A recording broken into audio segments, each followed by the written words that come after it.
We are joined by Andre Hodge. Andre, you there? Yes, I am, mate. How are you? I'm doing good today. So how are things going with you? Yeah, excellent. And you've had fantastic callers. They've all been interesting, again. Anything reach out from the callers that's helped you? Lots of things. And even that lady with the pet, she sounded wonderful. And I've actually got a very close friend in that meditation group who has these two amazing animals. And I'm going to get her to listen to that because it just totally resonated with me. Totally with her. So, the purpose of my calling, I've actually started really amassing some really good questions for you. And I'd love to put a couple across. I'm not really ready for them all, but you did touch on something, and that was the infinite dream world uniting the finite world. And I think that's really hitting me at the moment. I'd love you to go pretty deep on that. I mean, I think it needs to be explored a bit more. All right, yeah, that's a good one to work with. Let's describe it like this. When I function in the dream world, I create anchors for myself. I've owned enough of my power to say that when I'm dreaming, I can have more than one dream program going at the same time. The infinite is literally the infinite, and you can create programs through intent the same way you would program a crystal. And when you've owned your power, you can create these multiple layers. The first layer is I go to the North Pole where the Aurora Borealis is, and that is the physical location of the energetic dream world inside the streamers of the Aurora Borealis. And on the South Pole is where the astral world is, where the young spirits that are in the incarnation grid come into this world. And they can jump from the South Pole to the North Pole and experience dream worlds with you. At the same time, my physical body is grounded into the Earth Mother so that my physical body is charged in a zone of trust. And then I can create layers off-world or on-world. And when I begin to create these layers or function with different Dreamtime societies, I am using bits of myself that are searching for pieces of information or creating a classroom scenario. And I've said this before, there are times that, this talky dreams, what it is you're in a classroom, and when I teach these classes in Dreamtime, there's, hundreds if not thousands of people in it, but at the same time, I'm also individually tutoring each person that's in the class at the same time the class is going on. And to experience the dream world that way means I've owned my purpose in this life. I've taken it to the newest level. In the infinite dream world is about owning your power and expressing it to your awakened self, so your asleep self is owning the power at the same time. Do you have any questions about that? You'd like to expand any further? Yeah, no, that's great. Obviously you've mastered that, right? And a lot of people probably haven't even explored it yet. Do you have any suggestions as to how people can catalyze that in their lives? Including me, of course. Yeah. The first thing that you do when you're trying to claim power in your dream world is to tell yourself before you go to sleep in a mantra or repetitive format that I want to expand my understanding of the dream time so I may go through the process of owning my power. And then give it as many words as you can, and when you lay down to fall asleep, you roll over on your side and you just fall asleep. But as soon as you wake up, that is when the auto-programming kicks in, your autopilot. And you have a very limited amount of time to challenge the autopilot to turn it off so you can stay in the infinite dream world and lucid dream. People always say that they have an alarm that goes off, they hit the alarm, and they go right back into their dream. The same thing applies every day. Even if you don't wake up to an alarm clock, you can wake up, tell your autopilot no, and go back into the dream world and then ask questions. Where does my power come from? Who are my Dreamtime guides? When you begin to become aware of them in a circle of trust inside your lucid dreaming where fear doesn't put you back into the awakened body, that is where you'll be able to amass Dreamtime energy in your lower intestines. So the next night you go to dream, you have all this extra stored energy, quite literally in your lower intestines, which was where your dreaming body is stored when you're awake. Very interesting. I yeah, like personally, I record a lot of the readings, like with Rose and stuff. But I think I could probably use that to record the intent and maybe listen it over and over. Oh yeah. Other people could as well. Yeah. Something else is when that few moments before you go to sleep, that's when you get to tell the autopilot new rules also. This is thinking multidimensionally, thinking to the future person that's waking up and dreaming at the same time. That's why the words of intent are so important before you go to sleep, because we're stuck in a three-dimensional program. When we go to sleep, our bodies are still part of the three-dimensional program, and our dreaming bodies still has links to it. And to create other dream worlds and to be a part of them means you have to recall some of your energy before you go to dream and before you wake up. So you're separating yourself from time with these intent so that there's a bigger space between the infinite and finite hourglass process that goes on when you wake up. So, like the Dreamtime with Aboriginals and many of the native sort of tribes around the world, like where do they exist in that state all the time? Yes. Because myself, I feel like I'm letting go of the, the awakened state and sort of in a meditative dream state more and more. And I feel there's an ego battle with that. And I realize with some of the questions I've been asked by you and that, I've been dragged away. And I feel it's like a resistance to actually going there on me, and maybe others are as well. But I've sort of focused in on that, and that's why I've actually asked this question. But you actually mentioned June 21 and 22 as this dream time is really becoming very powerful in a lot of people. Yep. And you mentioned about how we can sort of in our dream time heal ourselves from injuries and things like that.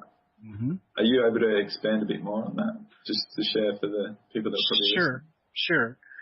As we go from galactic spring to physical spring to galactic summer, because right now our seasons are matching the seasons of the stars.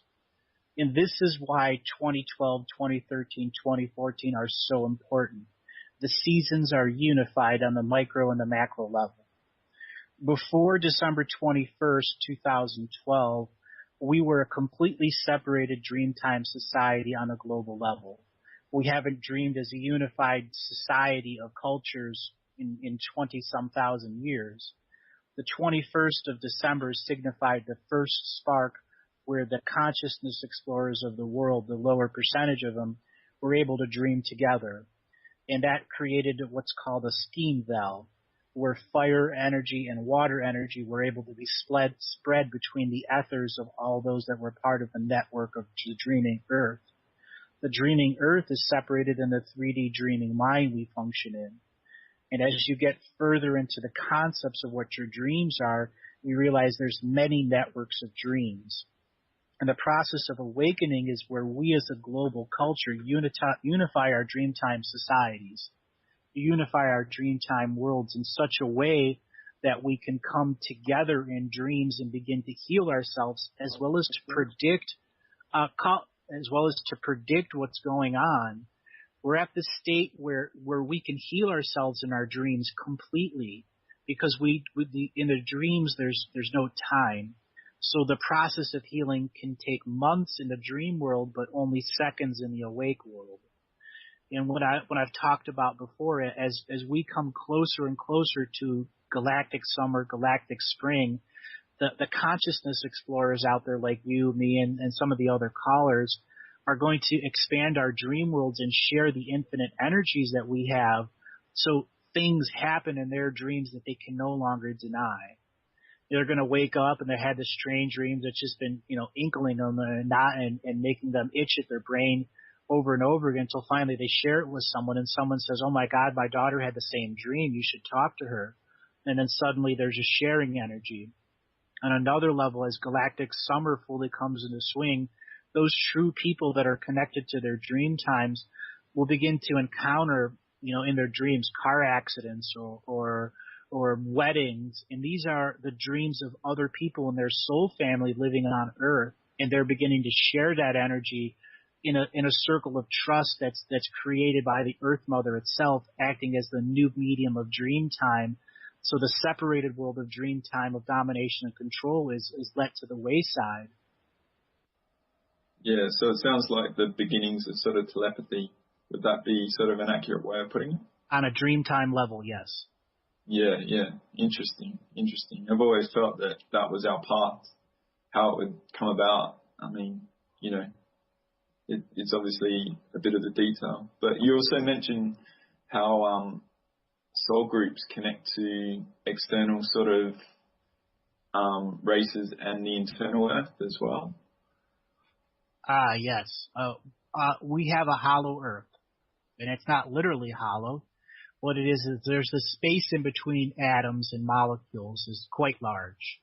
And when you understand there's the macro us and the micro inside, in between the spaces of layers of rocks are whole realms of worlds.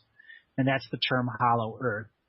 Inside the hollow Earth, the majority of the soul mothers, soul fathers, clan leaders, soul group overminds come and live inside Earth, close to Earth's heart and energies, so they can be a productive force for spiritual change for the people on the surface, because they live inside the Earth and contain a natural zone of trust. So when you begin to work with them on a soul guide or Dreamtime level, you come with this initial layer of trust that allows you to go into a much higher vibration, so you can share the wisdom of the soul guide with others.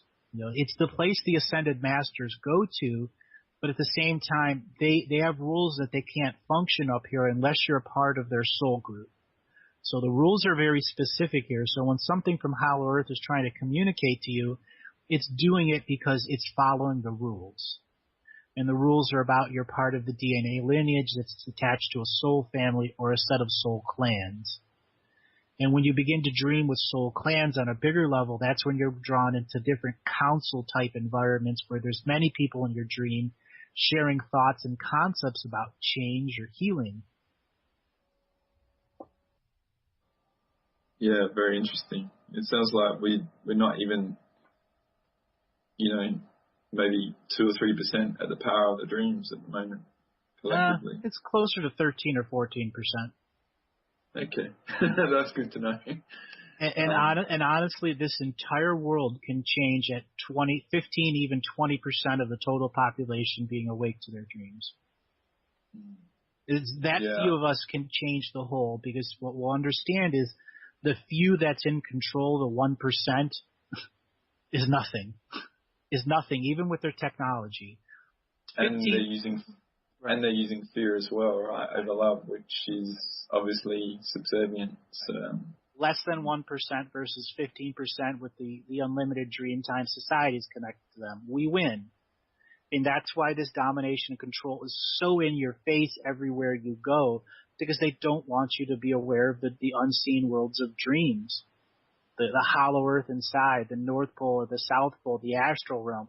They don't want you to be aware of those concepts, because a Joe Schmo from nowhere can learn the basics of Dreamtime and awake time and all of a sudden reclaim their power, and then that person is completely free of them. Yeah, and it all goes back in the self and releasing your traumas and going as strong individually as you can, rather than like projecting your stuff externally, which has been a theme of many of your callers tonight. Or this morning. So yeah. Have you got another caller? No. Sometimes they call in and they drop right away. It's something with Skype for some reason. Yeah. So I'll need to absorb that myself, obviously. And I do have another question on a bit of a tangent of theme. In another, I think it's in the same interview, you sort of mentioned the inner and the hollow earth are like a giant spherical tuning fork related to the prime creator sort of coming and doing an audit. Is that sort of a catalyst for this dream state also? Or is that something separate? That's actually a catalyst for the dream state. March the 20th to the 22nd, the audit was complete. And that is when Prime Creator came to this world through through the central sun, and it began auditing every spiritual contract from the top spirit to the bottom spirit, from the ant to the highest ascended master. And it did a network analysis on every contract and determined that the people that were given the purpose for this world weren't following their rules, and that they had completely failed on everything that they were doing, and they have been notified that they're being removed one by one until this world goes through the change.